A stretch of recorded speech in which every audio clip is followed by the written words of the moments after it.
मोदी की कुर्सी पर आया सबसे बड़ा खतरा। बीजेपी के नए राष्ट्रीय अध्यक्ष के नामों की चर्चा से सदमे में शाह। 2024 के चुनाव के बाद मोदी कितने कमजोर हुए हैं, ये पूरी रिपोर्ट उसकी गवाही देगा। आरएसएस ने प्लान तैयार किया। जिस बीजेपी में मोदी के बगैर एक पत्ता नहीं हिलता, उसमें मोदी के नापसंद इंसान को कैसे मिलेगी जिम्मेदारी। इस रिपोर्ट में जो हम बताने जा रहे हैं उसे सुनकर कई लोगों की अपनी कान पर भरोसा नहीं होगा, लेकिन उसमें हम क्या कर सकते हैं। ये तो वो सच्चाई है जिसे आज न कल तो आपको मानना ही पड़ेगा। सुना है ना कि जब शेर कमजोर हो जाता है तो कुत्ते भी उसे भौंक भौंक कर खदेड़ देते हैं। क्या ये कहावत अब भारतीय राजनीति में सच होने जा रहा है? दरअसल लोकसभा चुनाव के बाद से ही राजनीतिक हलकों में लगातार चर्चा हो रही है कि बीजेपी का अगला अध्यक्ष कौन बनेगा। बीजेपी की तरफ से 4 राज्यों के चुनावों के बाद नए अध्यक्ष की नियुक्ति किए जाने की संभावना है। तब तक पार्टी का संगठन पर्व भी पूरा हो जाएगा। ऐसे में जब 2 राज्यों में चुनाव चल रहे हैं, तब संजय जोशी की वापसी की अटकलें शुरू हो गई है। लोकसभा चुनाव के बाद ऐसे में जब देश के 2 राज्यों में विधानसभा चुनाव चल रहे हैं, जम्मू कश्मीर और हरियाणा के बाद महाराष्ट्र और झारखंड में चुनावों का बिगुल बजेगा। ऐसे वक्त पर राष्ट्रीय स्वयंसेवक संघ के पूर्णकालिक प्रचारक और बीजेपी के पूर्व राष्ट्रीय संगठन महामंत्री संजय विनायक जोशी सुर्खियों में है। केरल में संघ और बीजेपी की समन्वय बैठक का हवाला देकर दावा किया जा रहा है कि 4 राज्यों के चुनाव नतीजों के आधार पर संजय जोशी के राजनीतिक भविष्य को लेकर फैसला हो सकता है। दावा है कि संघ ने एक बार फिर से उनकी बीजेपी में वापसी की कोशिश शुरू की है।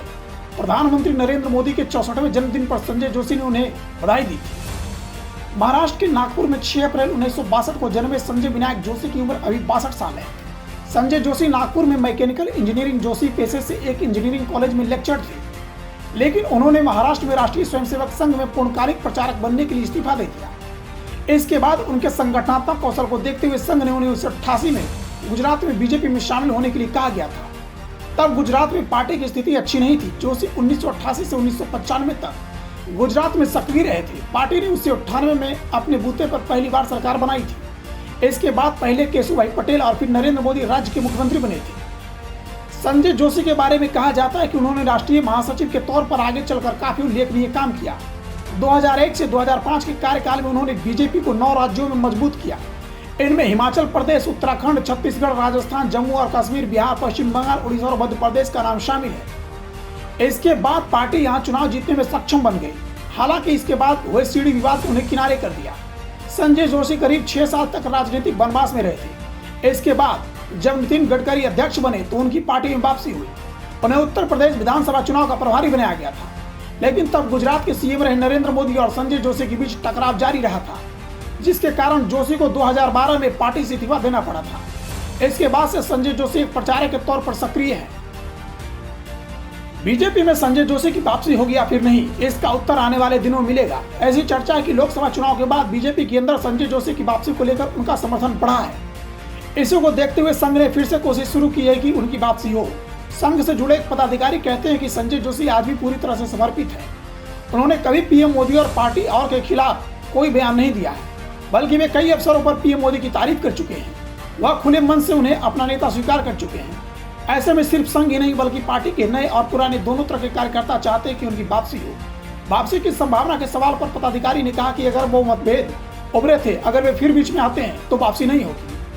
संघ की केरल के पलक्कड़ की बैठक के बाद काफी राजनीतिक हलकों और मीडिया के रिपोर्ट्स में संजय जोशी की वापसी होने की लगातार चर्चा है, लेकिन संघ और बीजेपी की अंदरूनी गतिविधियों में दिलचस्पी रखने वाले कहते हैं 4 राज्य के चुनाव परिणाम कुछ भी हो, संजय जोशी की वापसी में संघ के साथ साथ बीजेपी की मौजूदा नेतृत्व की सहमति जरूरी होगी, तभी उनकी वापसी का रास्ता खुलेगा। संजय जोशी की मजबूती यह है कि वह हाशिए पर रहे होने के बावजूद भी पूर्ण समर्पण से संघ में डटे हुए हैं। गुजरात जो संजय जोशी का लंबे समय तक कार्यक्षेत्र रहा है, वहां भी उनकी वापसी की सरगर्मी है। हालांकि संघ और बीजेपी से जुड़े कुछ लोगों का कहना है कि संजय जोशी की वापसी अन्य नेताओं की तरह आसान नहीं है। अब देखना यह है कि संघ को इस बार कोशिश कामयाब होती है या फिर नहीं। स्पेशल रिपोर्ट, नया भारत टीवी, नई दिल्ली।